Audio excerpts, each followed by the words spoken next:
Sister तृप्ति, अब हमने ये देखा कि आत्मा क्या है और इसे जानना ज़रूरी क्यों है, पर क्या अपने शरीर को भी जानना उतना ही ज़रूरी है? यह शरीर 5 तत्वों से बना हुआ है और ये पांचों तत्व बैलेंस के साथ इस शरीर को चलाते हैं, इस शरीर का संचार करते हैं। इस शरीर में अगर एक तत्व की भी कमी हो गई या फिर एक तत्व का भी इम्बैलेंस हो गया तो क्या होता है? यह शरीर बीमार पड़ जाता है। अगर हम ज्यादा देर तक अंधेरे में हैं तो हमें जरूरत पड़ती है प्रकाश में जाने की। हमें पानी की भी उतनी ही आवश्यकता है, भोजन की भी उतनी ही आवश्यकता है और हवा की भी उतनी ही आवश्यकता है। जरा भी देर अगर इस शरीर को हवा न मिले, ऑक्सीजन न मिले तो क्या होगा? सफोकेशन होने लगेगा, दम घुटने लगेगा। दम घुटने लगेगा। माना इन पांचों तत्वों में से अगर एक तत्व की भी कमी हो गई तो यह शरीर शरीर नहीं रहेगा, यह काम नहीं करेगा।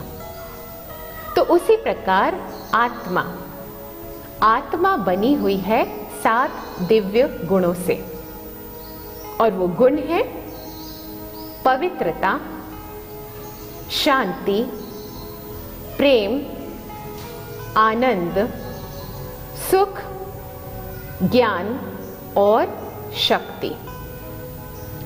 और इन 7 गुणों से बनी हुई यह आत्मा, और अगर एक गुण की भी कमी हो गई या फिर एक गुण का भी इम्बैलेंस हो गया तो आत्मा में भी सफोकेशन होने लगता है, आत्मा का बैलेंस डावाडोल हो जाता है।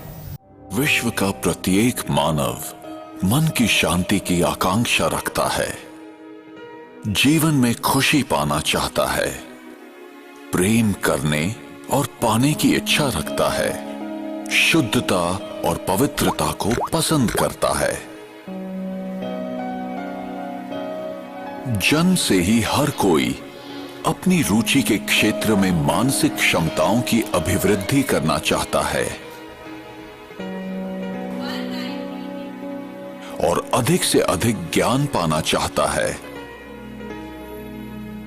एक अबोध बालक आत्मा के मूल गुणों का स्वरूप होता है।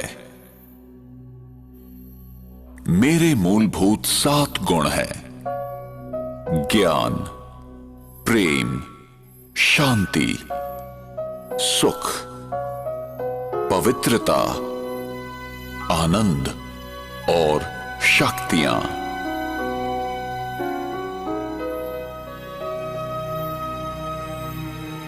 मौलिक रूप से हर व्यक्ति इन गुणों का पैदाइशी अधिकारी है। इन 7 दिव्य गुणों का स्वरूप है।